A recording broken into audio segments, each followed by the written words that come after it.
সাজাগোজা বন্ধ করে তাড়াতাড়ি আয়, একটু ডাকছি তোকে তখন থেকে। ঠিক আছে তুমি যাও, আমি যাচ্ছি। কি রে, তোকে না আমি কখন থেকে ডেকে যাচ্ছি, কতবার ডাকবো একটা কাজের জন্য, শুনতে পাচ্ছিস না? হ্যাঁ যাচ্ছি। বলো কি হয়েছে, কি করতে হবে? এতক্ষণে তো আসার সময় হলো, কখন থেকে চিৎকার করে ডেকে যাচ্ছি, মনে হয় আয় আয় একটা কাজ লাগবে করে দে আমার। এই দেখ তো গ্লাসটাকে উঠাতে পারছি না কেন জানি না, একটু সরিয়ে দে তো। এই গ্লাসটা সরাতে হবে? এই যে উঠে গেল, কি আছে এটাতে আবার?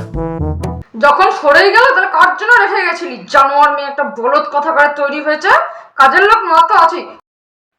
তুমি তো সবসময় নিজের থেকে সব কাজ হাতের থেকে ছিনিয়ে নিয়ে করে নাও। যদি বলি মা কিছু করে দেবো, তাহলে না এটা করতে হবে না, এটা পারবি না, ওটা পারবি না, তোর দ্বারা কিচ্ছু হবে না। নিজের থেকে সবকিছু করবে, সবসময় বলবে যে আমি কাজ করি, কাজের লোক, কাজের লোক। মুখে মুখে